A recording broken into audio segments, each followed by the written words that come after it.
and we are just few hours away from making space history. And according to the latest news, the weather is good so far, and this has been informed by Emirates Mars mission manager.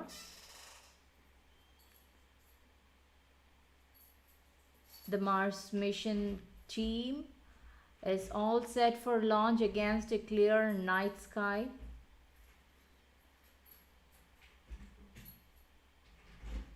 The Hope probe is all set to start its journey while its destination Mars stares back at us in a clear night sky, the team tweeted. It is the night before a new dawn. The Hope probe is all set to start its journey while its destination Mars stares back at us in the clear night sky. This is the history in the making. This has been informed by Hope Mars mission in Twitter.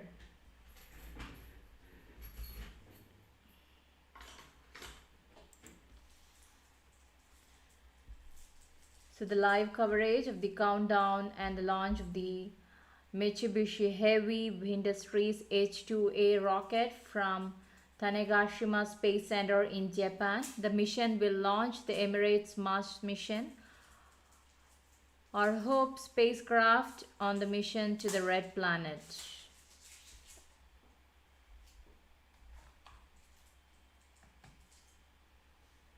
The h-iia countdown has reached a relatively quiet period with all propellant tanks full and most testing completed before the terminal countdown begins 60 minutes before the liftoff. The Mars Hope mission reports the countdown going smoothly at the Tanegashima Space Center, Japan, and where it is currently 1:45 a.m. Japan Standard Time. The Mars is visible over the h-iia's launch pad. The countdown continues to go smoothly at Tanegashima, and launch is now little more than few hours away.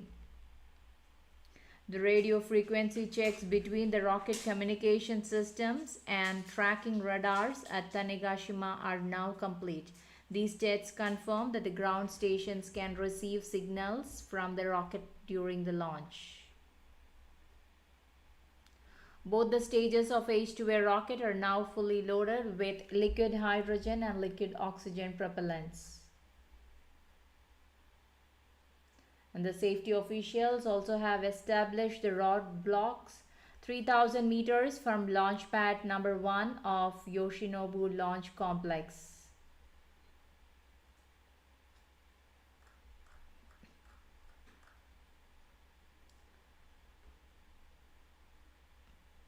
So the Emirates Mars mission counting down to liftoff today from Japan in another few hours. The h-iia countdown has reached its relatively quiet period with all propellant tanks full and most testing completed before the terminal countdown begins 60 minutes before the liftoff.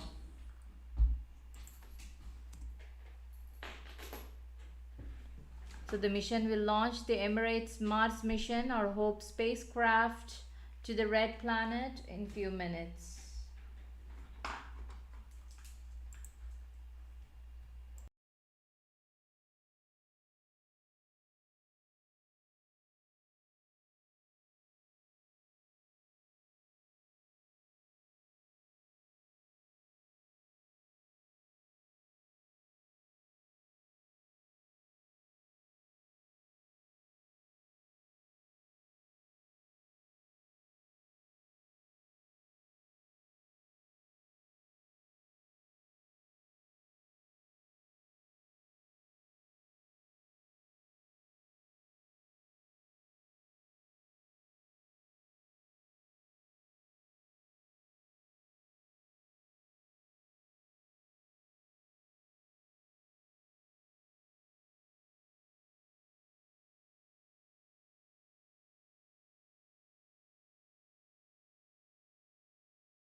and it will take approximately 1 hour for the Japanese H-2A rocket to propel the Hope Mars orbiter on a trajectory to escape Earth's gravitational bond, kicking off a 7-month journey to the red planet. The 174-foot tall, 53-meter rocket is set for liftoff at 5:58 14 p.m. 4:15 p.m. Sunday from the launch pad number 1 at Yoshinobu Launch Complex located at the Tanegashima Space Center. The spaceport is situated on Tanegashima Island on the southern end of Japanese main islands. Liftoff time is 6:58 a.m.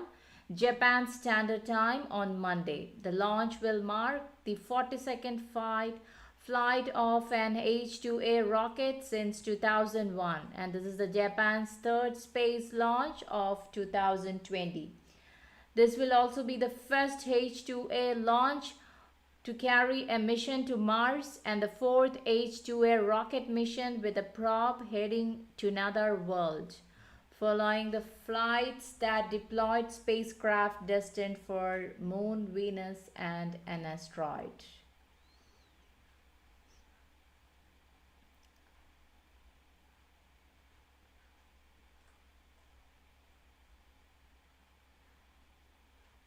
So with its LE-7A main engine and two solid rocket boosters firing to produce 1.4 million pounds of thrust, the 174-foot tall H-2A rocket lifts off from Yoshinobu Launch Complex on Tanegashima Island.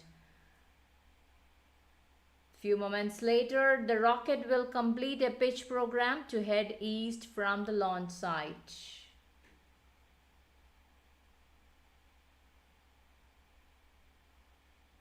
The two solid rocket boosters are positioned to fall into the Pacific Ocean. The LE-7A main engine continues firing with around 100,000 pounds of thrust.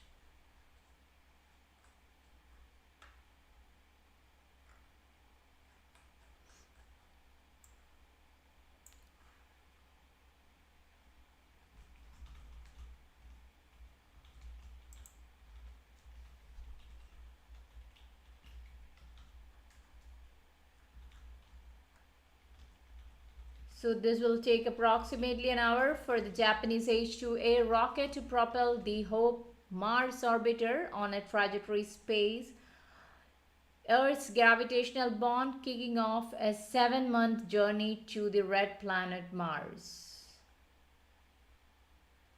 The rocket is set for the liftoff at 5:58 p.m. EDT.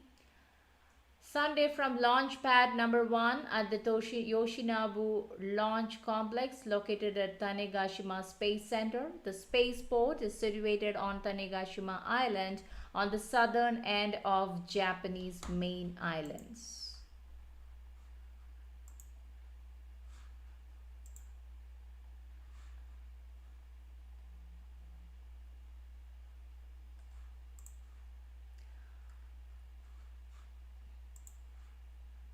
So the Emirates Mars mission manager says the Mars is the spacecraft is ready to launch with on the clear weather.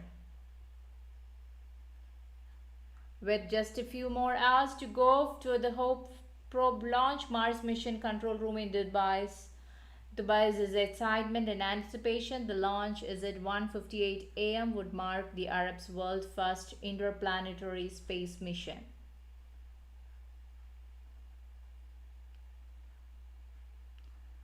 So the Hope Mars mission has shared few tweets in Twitter, and it is said that they are all set for the launch against a clear night sky. It also posted a picture of Mars clearly visible in the sky. The Hope probe is all set to start its journey while the destination Mars stares back at us in the clear night sky, the team tweeted. So the Mitsubishi Heavy Industries launch services, which will operate the launch vehicle, had tweeted also the pictures, saying that the team can see Mars well tonight. So the Landmarks in Abu Dhabi is putting up stunning show to celebrate the launch of UAE's Hope probe to Mars. The animation features countdown in both Arabic and English. For the first time in history, a countdown in Arabic will launch a space mission with Hope probe takes off at 11:58 a.m. The weather conditions around the launch site of the Hope probe in Japan's Tanegashima Space Center are too good so far. So the project manager of Emirates Mars mission has said, we will keep monitoring and keeping an eye on the weather. Already the fall weather in Japan has delayed the launch of the probe twice, and it is now scheduled to blast off in an hour.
this point,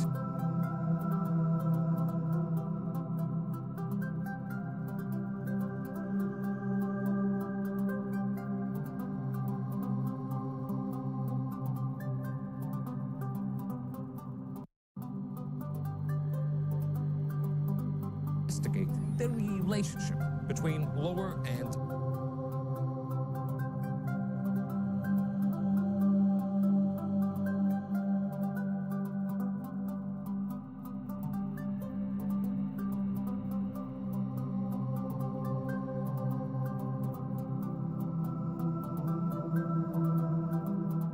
upper atmosphere on Mars and provide the first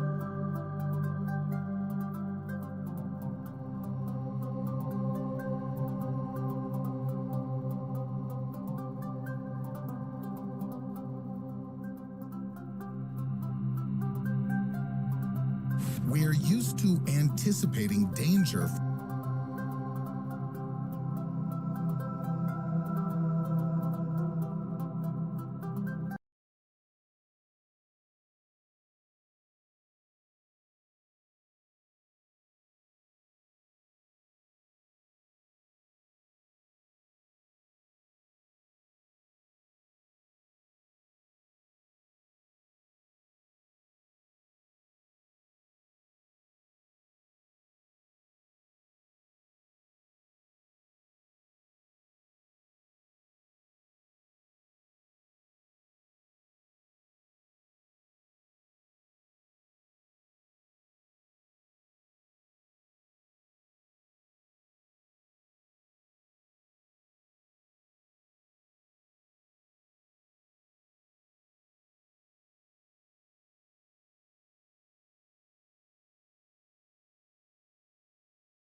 to the scientific discussion. And now I think people are excited about the data that will be returned. I see. Of course, Mrs. David, one last question quickly. Great changes happened to humanity when they discovered fire, power, electricity, and oil. What happens when human beings venture into space, to Mars? What drives us to discover other planets, strategically, economically as well? There are several reasons to venture forth, and I think it's part of the human spirit to explore and to venture forth. Maybe a more pragmatic answer is that currently all of our eggs are in one basket. Our whole species is here on Earth. And of course, we should work to solve the problems here. But in the event that we can't control every problem, I think it would be essential to the survival of our species to have humans populate and live on other planets. See. Mr. David, the Mars planetary scientist, Laboratory for Atmospheric and Space Physics from the University of Colorado Boulder, thank you very much. That is a lot of information to juice up. Yeah, and I love that phrase, to venture forth. It kind of encapsulates the excitement of the whole thing. We embark on a journey as Absolutely. well. I love the sophisticated vocabulary. But now we've got more guests coming up on this coverage, ladies and gentlemen. But let's now put our eyes on the guest with us here in the studio, Fahad El-Mhiri. Fahad, of course, you've been of course hearing it from different guests, from different scientists. Everyone has a look into this historic moment. But let me ask you this. The launch, what is the time now? Do you got eyes on the time? We are coming up to about an hour or so, just under an hour, I think. Under an hour for the 10 most important seconds in 2020. Can you tell us, how do you feel? How do you think people feel? How Japan feel right now? I mean, the way I feel right now is, just sheer excitement. I'm watching His Excellency Bilhol, the team over there at Tanegashima. I guess you'd say they're over the moon, But I think this is all, the 6 years that the team have been working towards this has just been phenomenal. As you heard,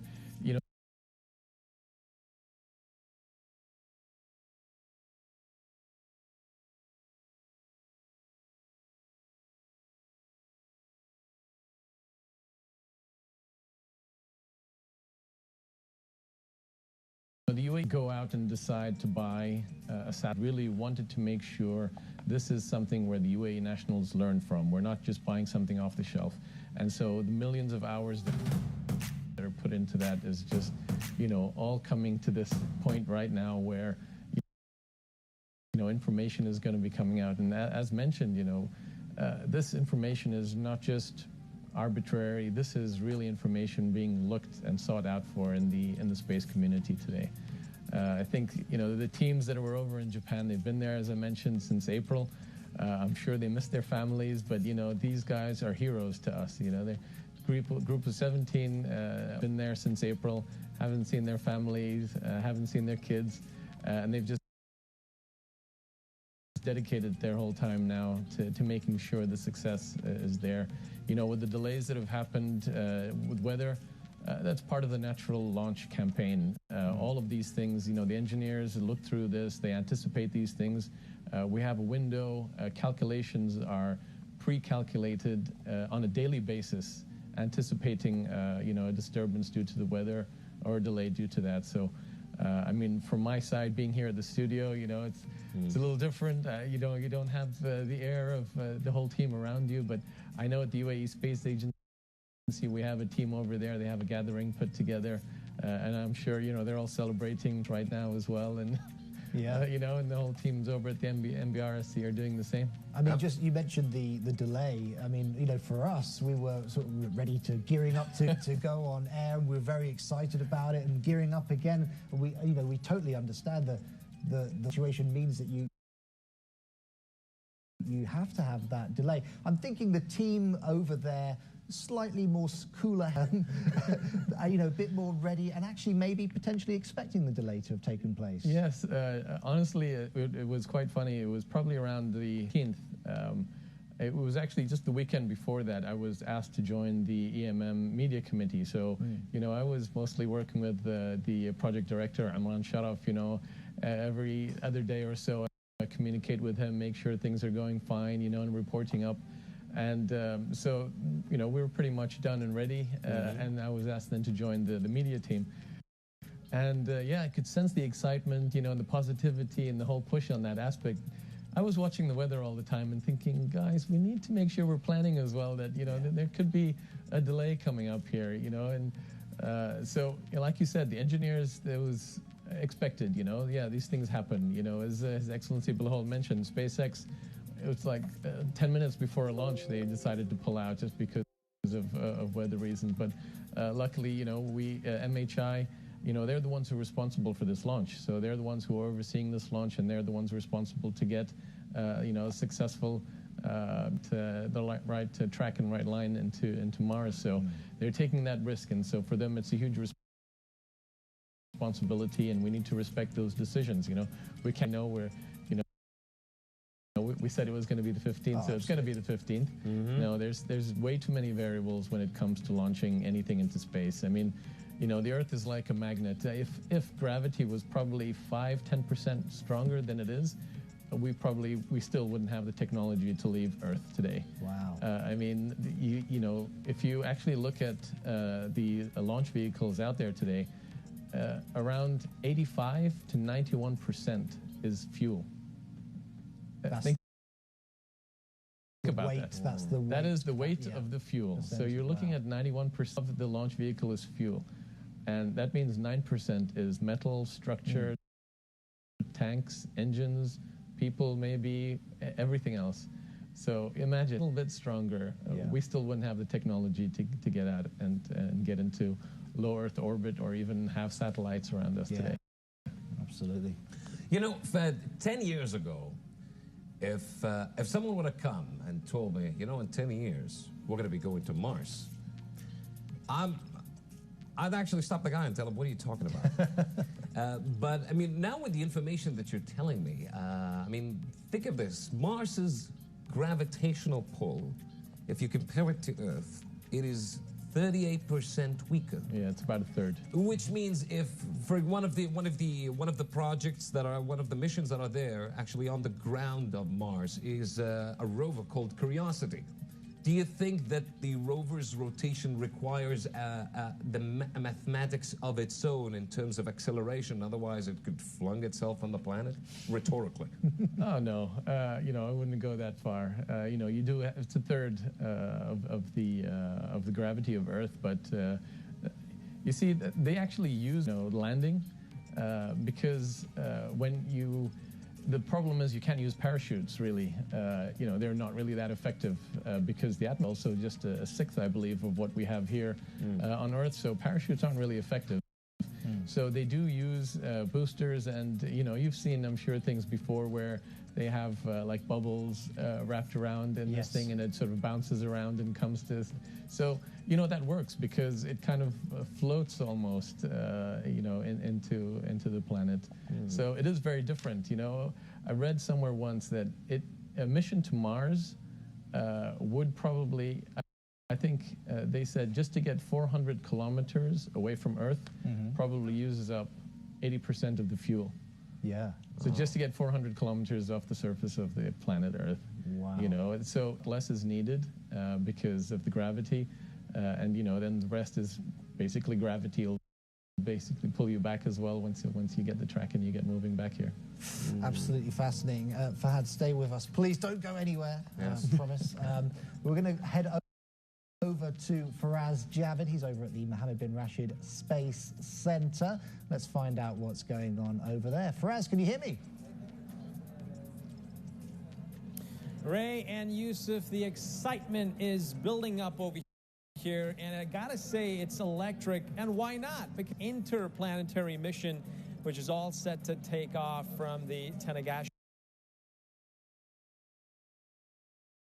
Space Center just about an hour's from now. I would say 1 a.m. UAE time to be exact. Now, just a couple of things that I would like to remind the viewers is once the rocket takes off, is the same place where UAE's first Emirati-built CalifaSat was launched back in 2018. So it's definitely the second home for some of the engineers out there who are stationed over there for the probe. And of course, when the launch happens, it'll take the launch vehicle approximately 11 minutes and 24 seconds to reach outer atmosphere. Now, this is a very crucial stage for the probe, and I'll tell you why. For two reasons. As soon as the launch vehicle, it's gonna deploy its solar panels, which will power the batteries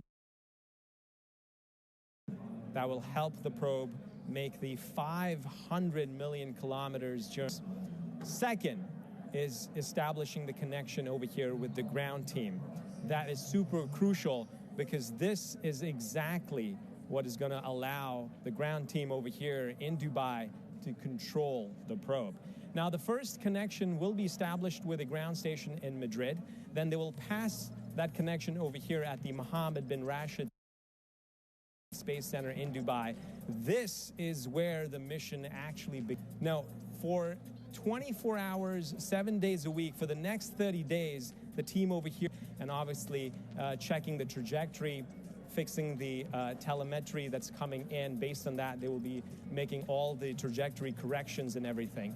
And then after the 30 days is passed, the team over here will be connecting with the probe for about twice a week, and each connection lasts about 6 hours. Now, throughout these connections, it's super important because the team over here will be making sure that the probe is headed towards its right path towards the Martian planet. And of course, let's not forget, cruising at a speed of about 121,000 kilometers per hour. Now, another important factor to be considered in this is the telemetry data. Now, there's going to be a lag based on where the probe is. The lag could be anywhere between 15 minutes to 45 minutes.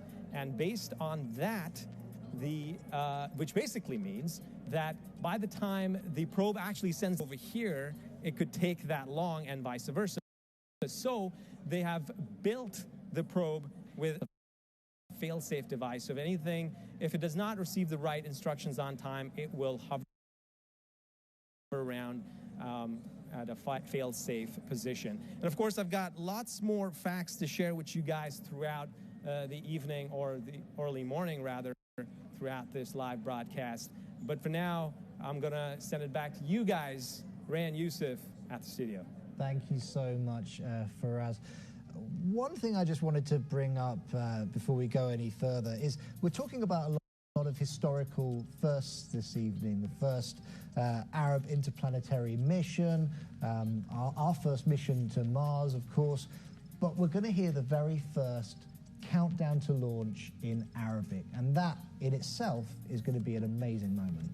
No, that's for sure. I mean, you see the, Misbar al-Amal, this was not just something for the UAE, His Highness, the leadership, they saw this as something bigger than just the UAE itself. And this was dedicated to the Arab world. And I think that's what made this, so much bigger and so much more exciting. Bringing the culture into it, bringing the Arabic side into the countdown. They've done so many different social media events and aspects, which have just been phenomenal in that aspect. Just foreigners now, who have done these videos and counting down. And it just sends that message, it's not just to the youth of the UAE, it's to the Emiratis, it's to its residents, it's to the GCC, to the region, and to the whole Arab world. It sends a message. It's a huge message. I mean, and just, hope. Why did they call it hope? This was really part of the whole thing. It's, part of the strategy we have at the UAE Space Agency, and part of the strategy that's actually been put in place for the space sector is really to have a project, because that's what brings humanity together. I've heard lots of different astronauts who have come back, and they say that as they start to go further and further, they start to point at, oh, that's my country and that's my country, and then it's, oh, that's my continent, that's my continent. and then it goes silent because people realize then, hey, we have one Earth, you know. Yeah. There are no borders, there are no lines, and that's what honestly I found is really fantastic when coming into this space. I mean, the previous industry that I was in was very secretive in the sense, and you know, it was all very much you know, aligned to what country capabilities and all. And coming to the space side, it's been phenomenal because we pull together academia, we pull together students, professors, industry, scientists from all around the world, and that's just what's made all of this so phenomenal for me just in the last 5 months of being part of all of this, you know. Absolutely. Absolutely. There's a lot of messages that this mission sends its completion instead of 6, amongst other things that we'd like to get back to. But right now, we have a very interesting guest with us, ladies and gentlemen, and that guest, of course, is Emirati astronaut Sultan Al Niyadi, and the right man for the right occasion, joining us right now in a video call. A very good day and a good evening to you, Sultan, wherever you are right now, and thank you for joining us. And let's break it with the first question.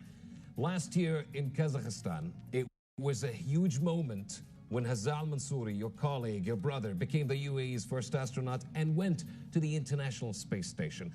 Now, and we kind of know that at those last 10 seconds at launch, you were concerned for him.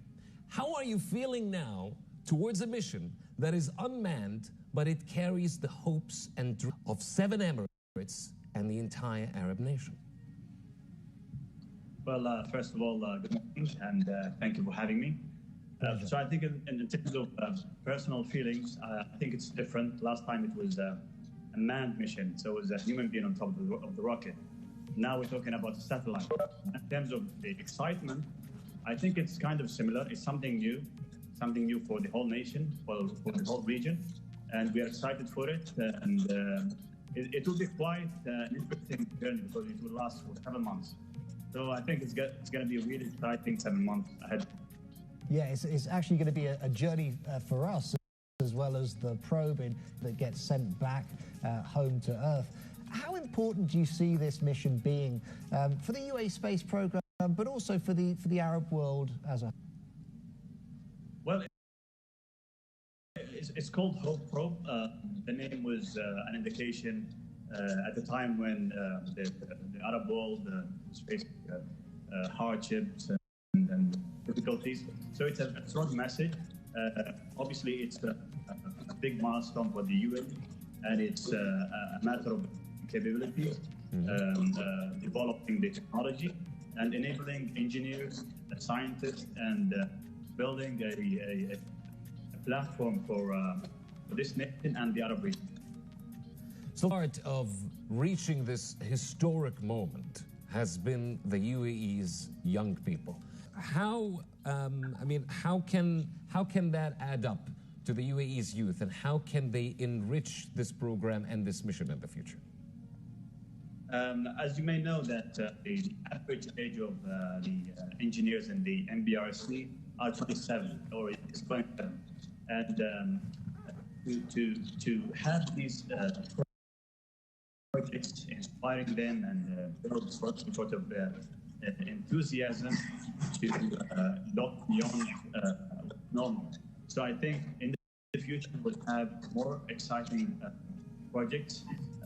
Yes, we have the capability to build satellites, and through a good partnership with data centers and astronauts, and hopefully this will be sustainable. And now we're sending probes. So in the future, we will definitely look into something more exciting, like sending landers to Mars again, or maybe go back to the moon with the help of the international community, and especially in the space sector. So I think it's very exciting ahead of us. Well, we seem to have a little bit of interference on the line, but we want to keep talking to you, Sultan, because it's so fascinating. You're one of the only people who's actually been through the UAE space program, through training for it. What is it about space exploration that excites you so much? Well, I don't want to sound cliche by saying it's like a dream since childhood. It is. But in terms of the current science that we should be involved in. It's very exciting to help humanity explore space. It's very exciting to be among the elite club of space. They're less than 600. So to be doing these some sort of exciting job of floating both international exploring space through missions to Mars, I think that is a very exciting thing to do. So, Sultan Niadi, Emirati astronaut, thank you very much for joining us at this moment, at this historical day. Yeah, we would love to have chatted to you for a little bit longer, just fighting against a bad line there, so sorry about that. Now, anyone who's been following the Emirates Mars mission will know that the launch had to be delayed twice due to unsuitable weather conditions in Japan. Now, fortunately, we had more than one opportunity to get the Hope probe into space. Here's more information about that launch window.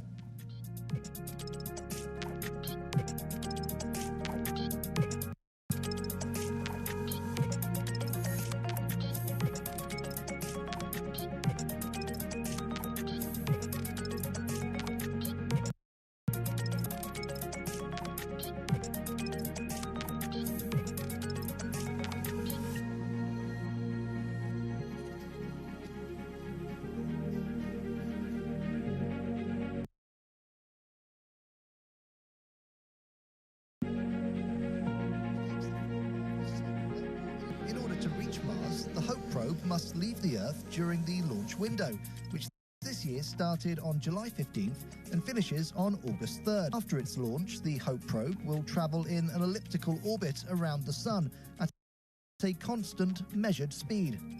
Its path will ultimately meet the orbit of Mars on a journey that lasts from 7 to 9 months. In the event that the weather is bad or there's a breakdown during the launch window period, the launch must be postponed until the next window, which occurs in 2022.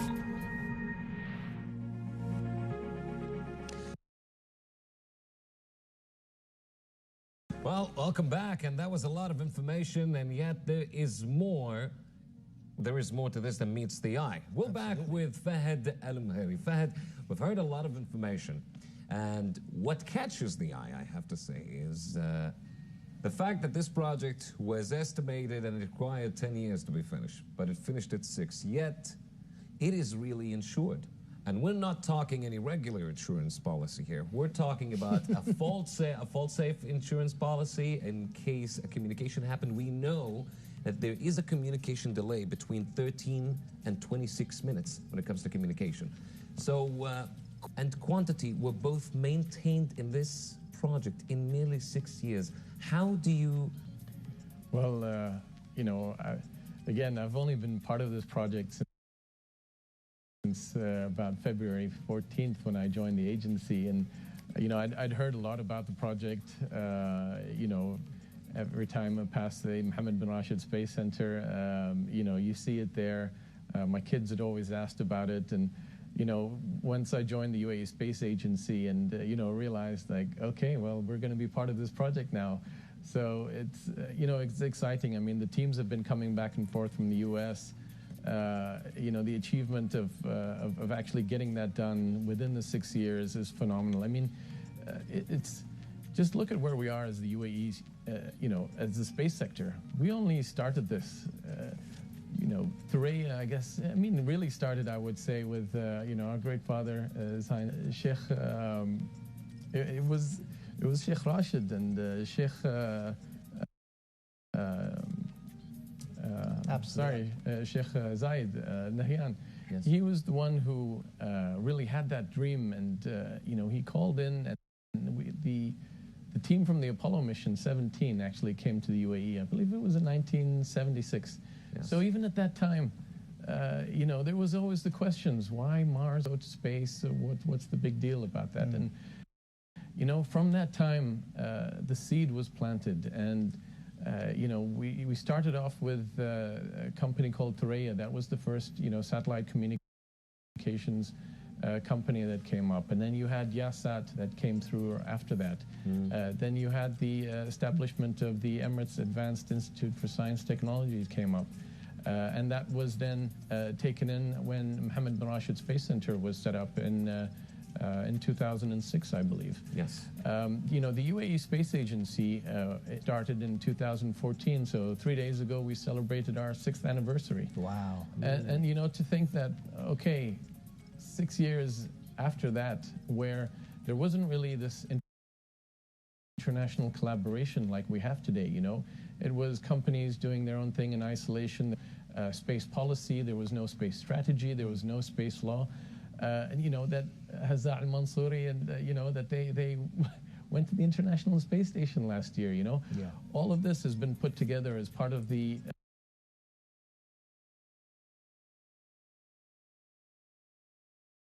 space sector, the 2030 National Space Strategy.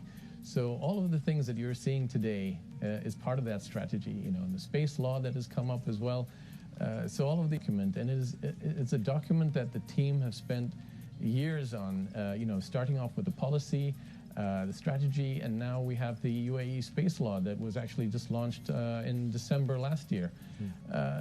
You know, to have that already, and the space law is so forward-thinking, the strategy is so forward-thinking. We have other countries now coming back to us, and I would even go as that the US is even now looking at updating their space laws and policies, and they're coming back to us, asking us, what is it that you guys did? What have you added, and how can we work together? So it's not us anymore, you know, taking what's out there, but we have adopted it, and we've thought about the future developments, and this is where we stand now. You know, we're recognized internationally. And one of the things that I'm most fascinated by and impressed by in many ways is the fact that all of this data, all of this research from the probe when it's orbiting Mars will be sent back, and it's going to be, obviously it needs to be validated first, but then it's going to be shared online. It's going to be available to the entire world, whoever's interested, from scientists to, you know, the general public. Sort of open policy, open door policy to the world. It's saying get involved in our research, and you know, and that's very sort of original and quite forward thinking, I think. And I think that's the thing, you know, I think, you know, I'm sure you've heard before from Her Excellency Sarah Al-Amiri, you know, there's plus institutes that have signed up to receive this data. You know, the great thing is we also have students here in the UAE who are actually also waiting for this data. Yeah. We've got some fantastic groups that have been set up. You know, one is the GSI, the Global Space Innovation Group, and that's been phenomenal for us because we have students and professors who are actually working on projects today, projects that the UAE Space Agency are funding or the universities themselves are funding.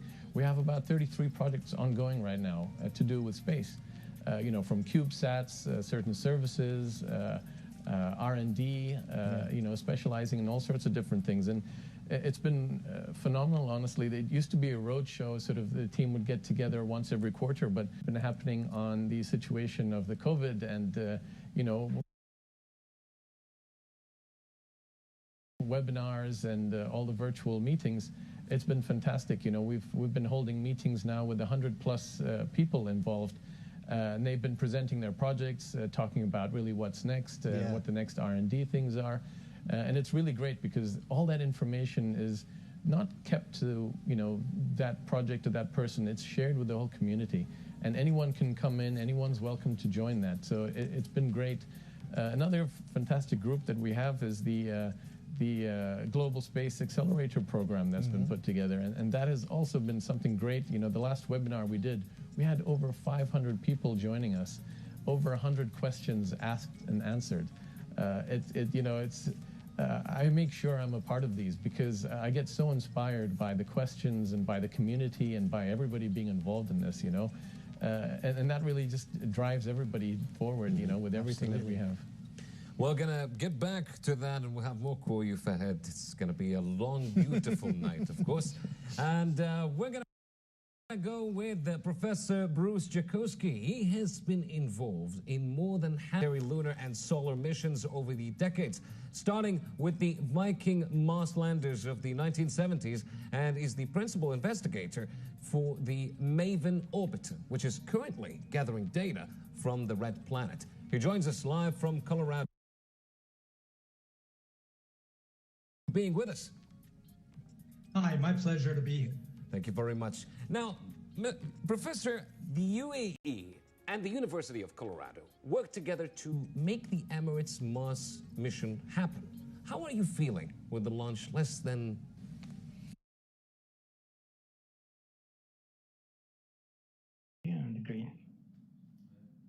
Copy, thanks. EMM Project Director, as you heard, EMM Al-Amal is ready for launch. We report green and we are asking you for your final decision.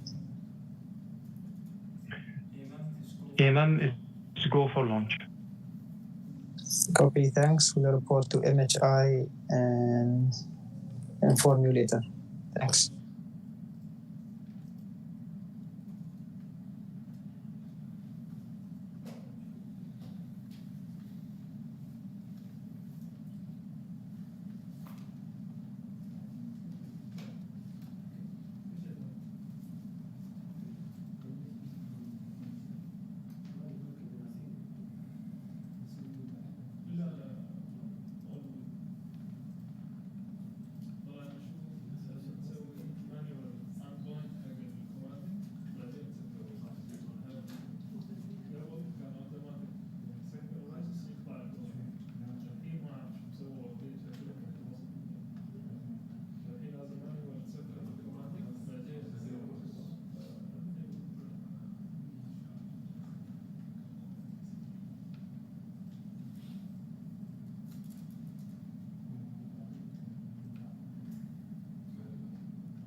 UAE Mars mission life, the final preparations ahead of Hope probe blastoff.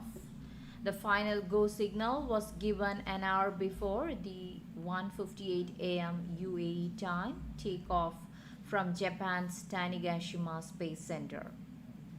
The UAE is gearing up to send its Hope probe towards Mars on Monday in what will be the landmark moment for the country's space ambitions.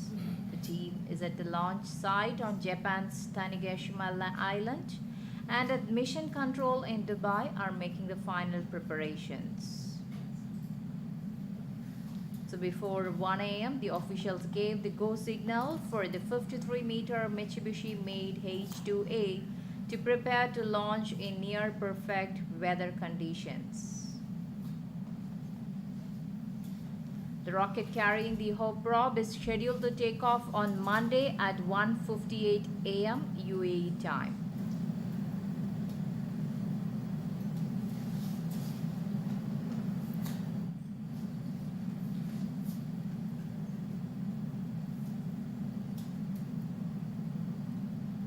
Project manager in Mars Emirates mission said that the best weather condition for launch, and all are waiting for the launch.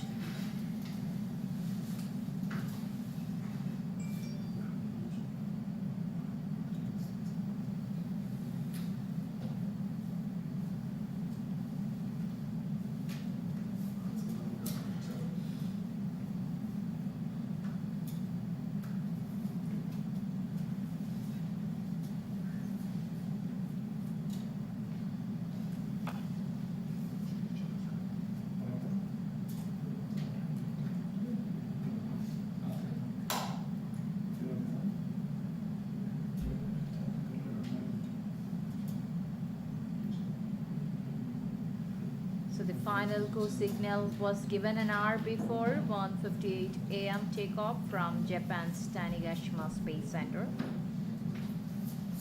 The approval came after the weeks of heavy rain and postponements on July 15th and 17th. Today the weather is very nice and fine, so there will not be any delay, and the launch will happen on the time 1:58 UAE time.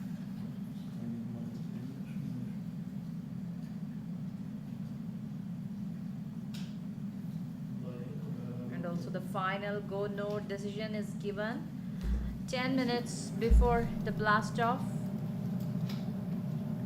However, the officials tell that the conditions on Japan's Tanegashima Island are near perfect.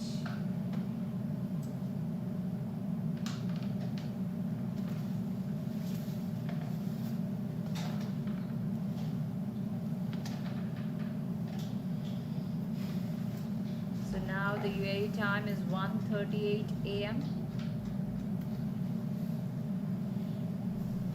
Just 10 minutes before.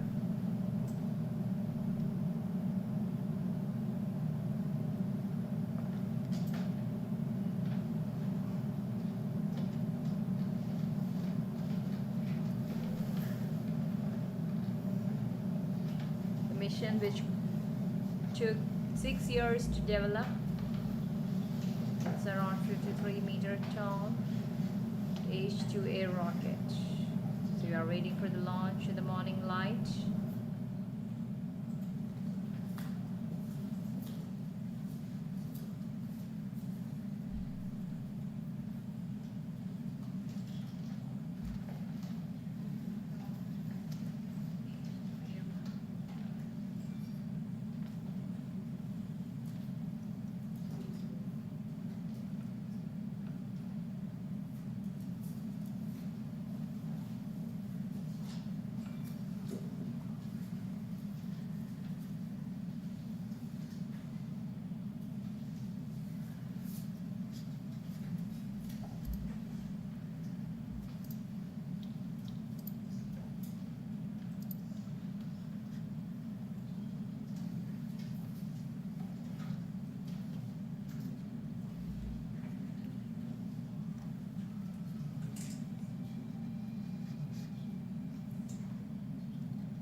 The United Arab Emirates is gearing up to send its Hope probe towards Mars, and this will be a remarkable moment in less than 8 minutes. Teams are at the launch site on Japan's Tanegashima Island, and admission control in Dubai making the final preparations.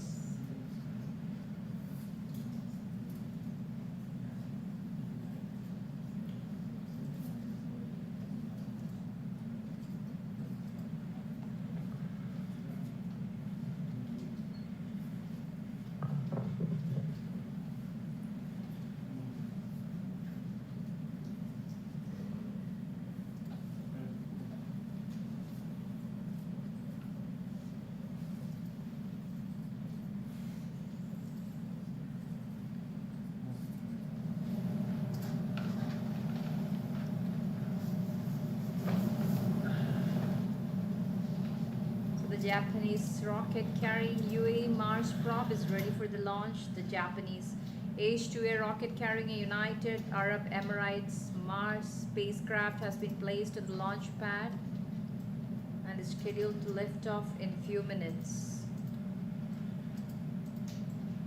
This is the UAE's first launch space probe, the Hope mission to Mars. Due to launch to aboard on h-iia rocket from Tanegashima, Japan.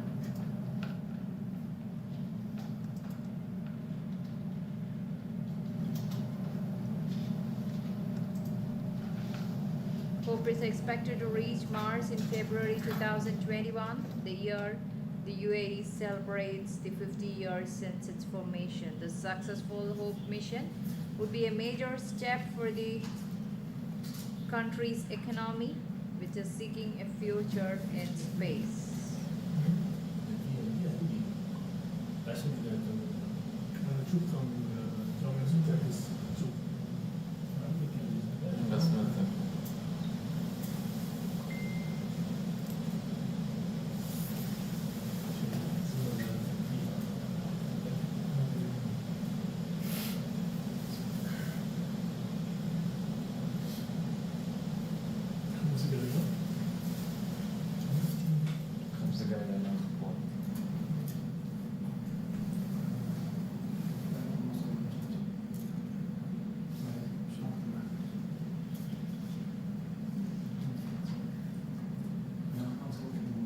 Okay, the time in UAE is 1:43 right now, so the launch will happen by 1:58. That is more than 15 minutes.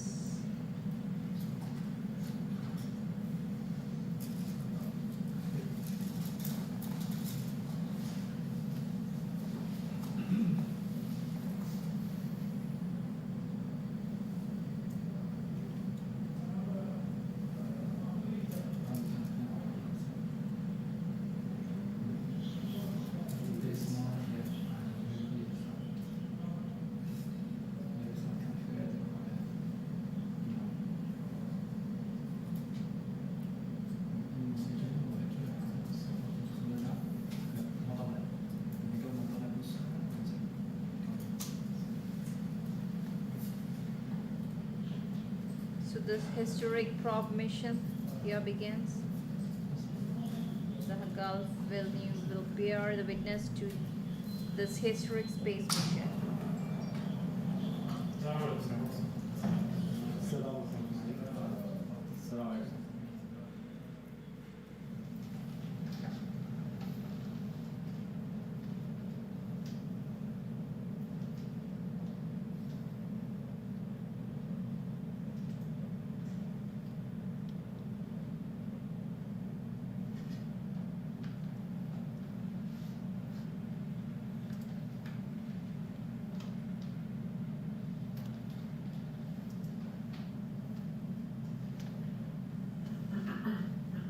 The final minutes of countdown, an automated sequencer will control the final crucial steps before the launch. The automatic sequence will begin at T-minus 4 minutes, 30 seconds, and computers will pressurize the H-2A's propellant tanks for flight at about T-minus 4 minutes, 20 seconds.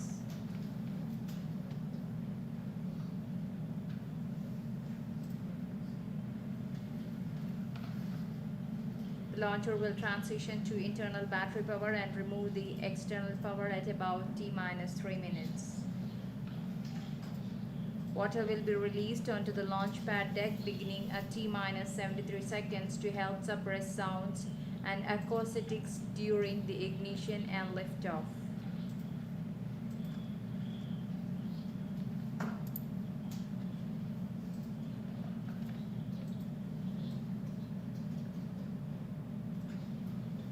Engineers already uploaded the latest upper level wind data into the H-2A's flight computer. The rocket will use the information to compute a specific steering profile based on the real launch day weather conditions. At liftoff, the H-2A will be propelled upward. All stations, LVM on go and go channel. MHI just reported their T-minus 10-minute fall as go. EMM as go.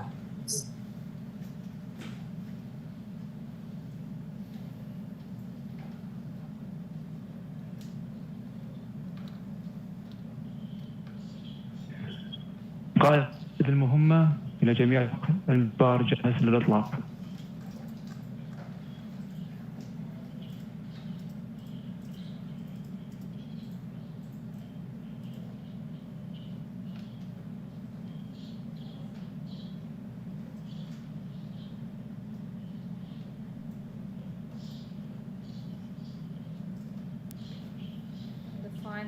This is the final minutes of countdown.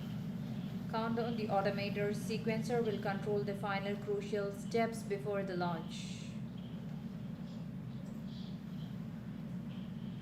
The automatic sequence will begin at T minus 4 minutes, 30 seconds, and computer will pressurize the H-2A's propellant tanks for flight at about T minus 4 minutes, 20 seconds.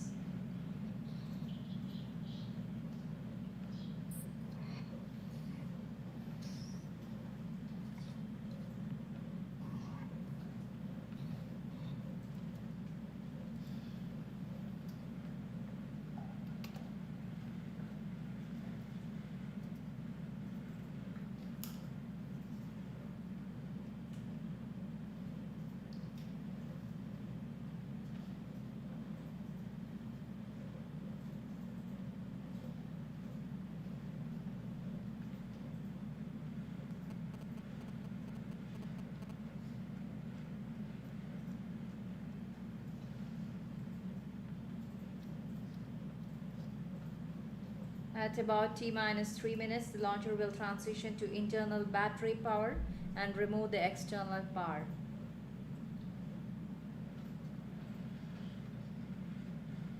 The rocket's main engine ignite at T minus 11.7 seconds to burn off residuals, hydrogen, and could be explosive hazard at main engine start.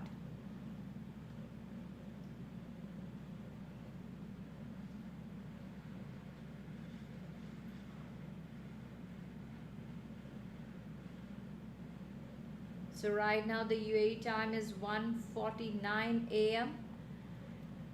and 9 more minutes for the launch.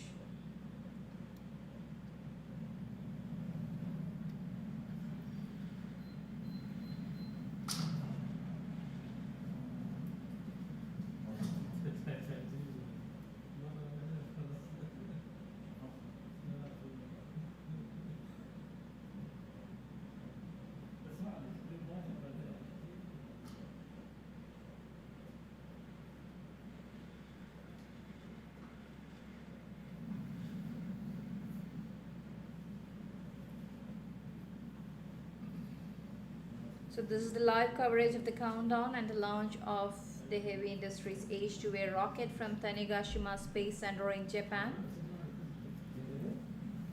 The mission will launch the Emirates Mars mission or HOPE spacecraft on a mission to the red planet, that is Mars.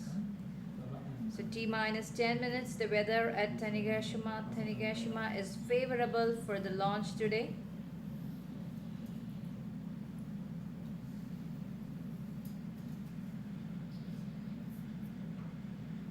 So it's 1:50 a.m., nearly 8 minutes left for the launch. And the weather is favorable. The final pre-launch poll of the H-2A launch team by Heavy Industries gave a go to continue the countdown. T minus 8 minutes and counting. The status of check of downrange tracking and communication stations indicates they are all ready for the launch. So the final pre-launch poll of H-2A launch team by Mitsubishi Heavy Industries gave a go to continue the countdown.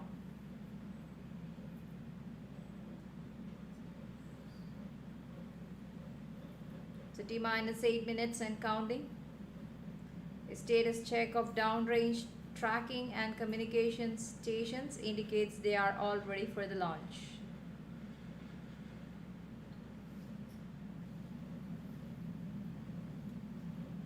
T minus 7 minutes, the range system is reported ready for the launch. T minus 7 minutes, the range safety system is reported ready for launch.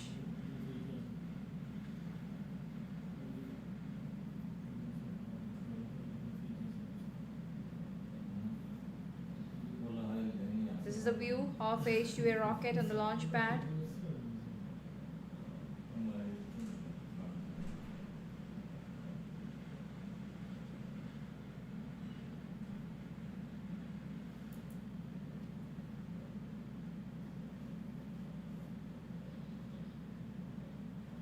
The range safety system is reported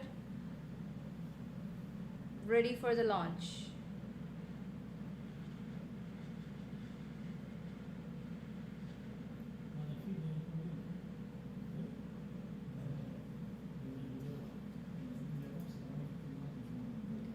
view of the H-2A rocket, last minutes on the launch pad.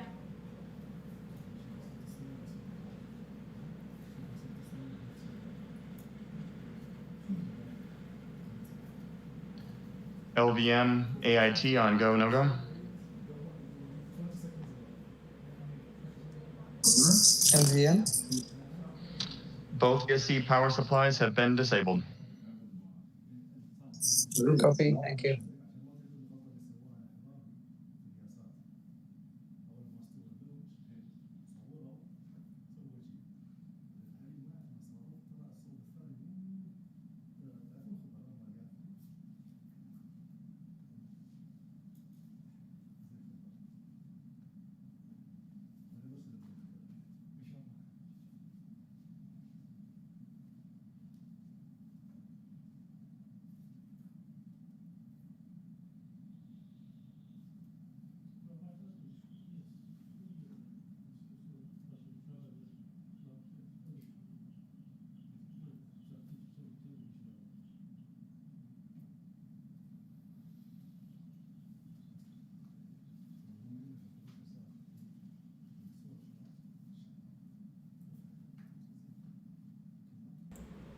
So at T-minus 5 minutes, the Hope Mars orbiter has switched off to internal power in the preparation of liftoff.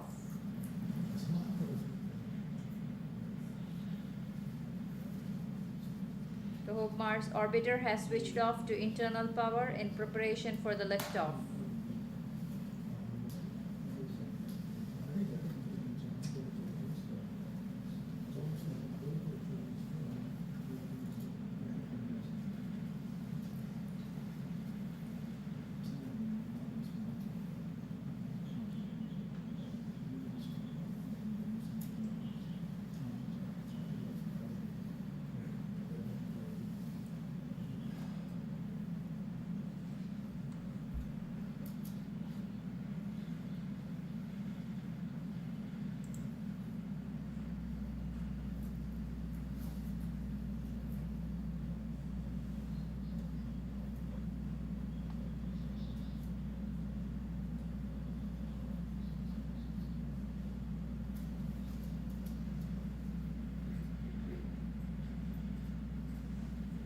At T-minus 4 minutes 30 seconds, the automatic countdown sequence has started. The automatic countdown sequence has started.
T-minus 3 minutes, the H-2A rocket should be transitioning to internal power at this time. T-minus 2 minutes.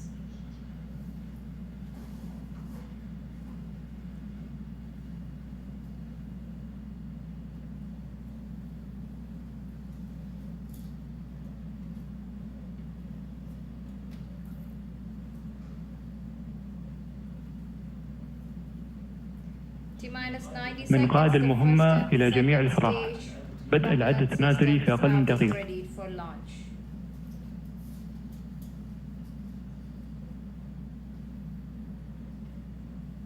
The first and second stage propellant systems have been readied for launch.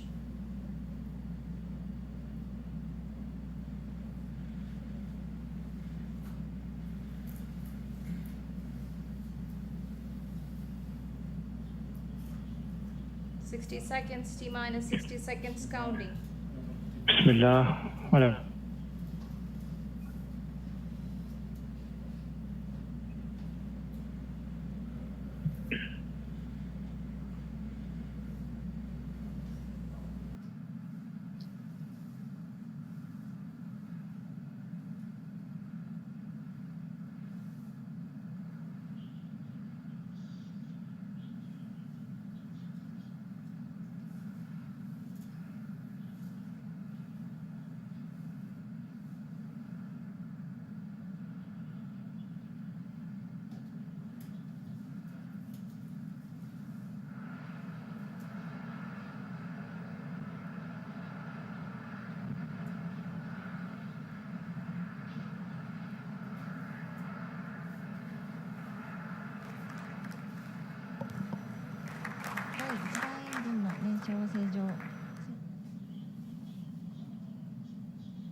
Approximately 1.5 km per second.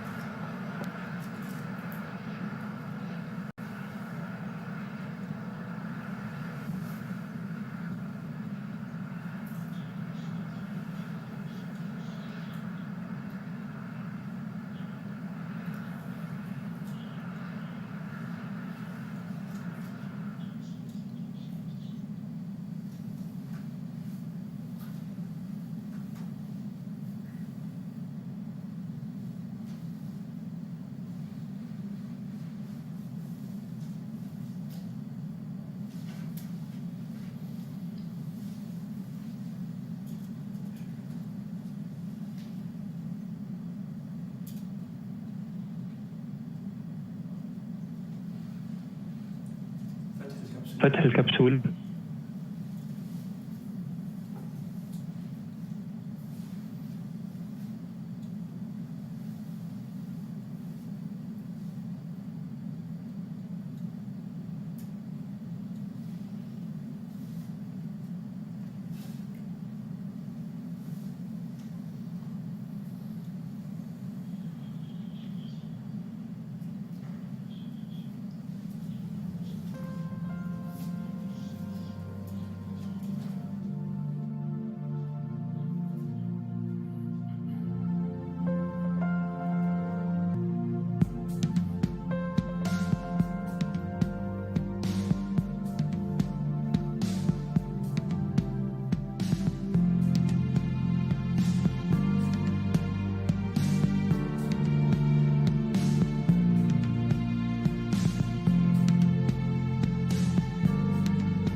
محرك الدفع الرئيسي.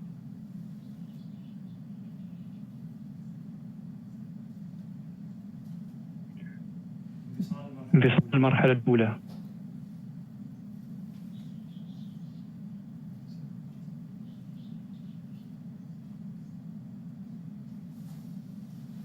Second stages. 第2段エンジン第1回燃焼開始。 Starting the second engine, second stage ignition for the first time.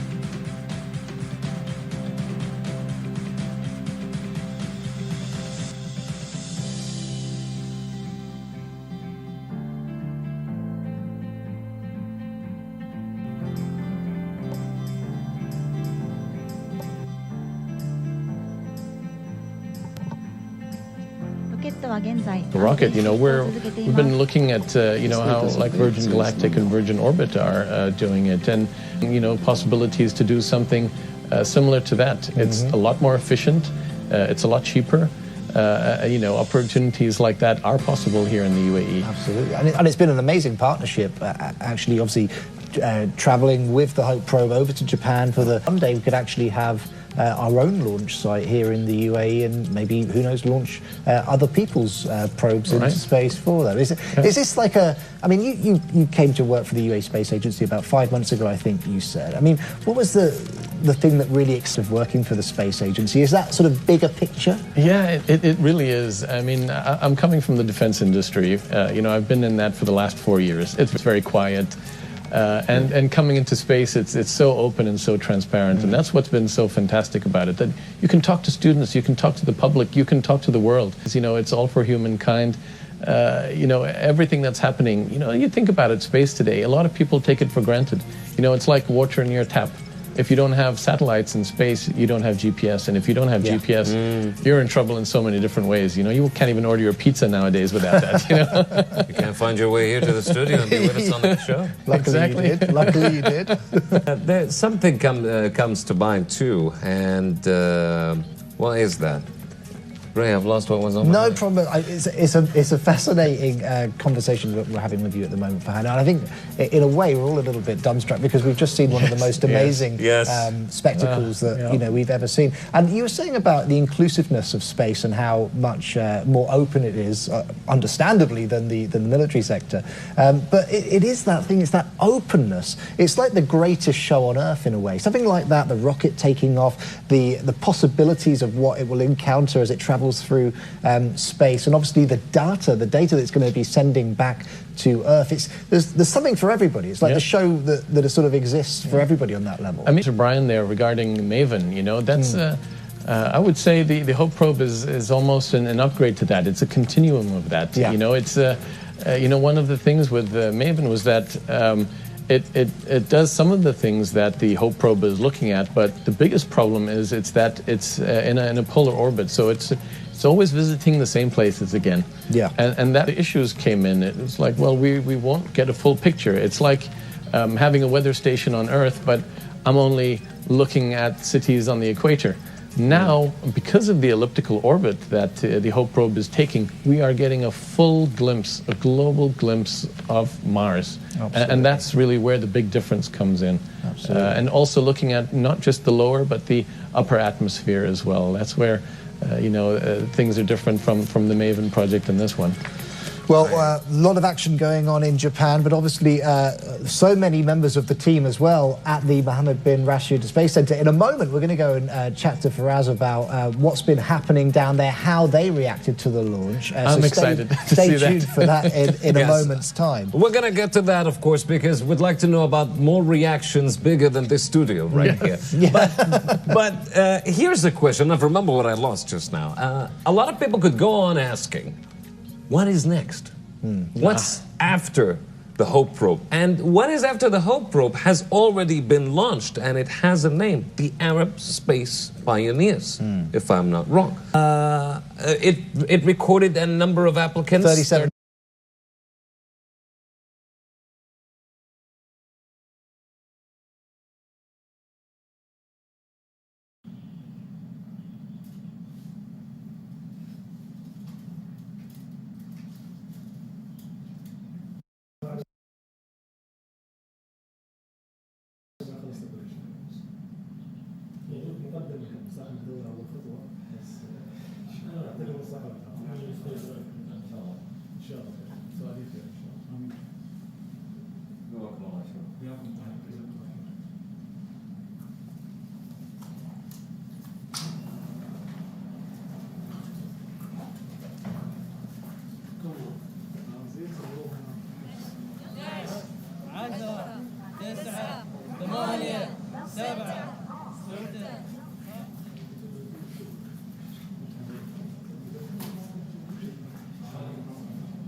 نافذة الإطلاق إلى الكوكب الأحمر تحدث مرة كل عامين، حيث يكون كوكب الأرض في أقرب نقطة له مع كوكب المريخ.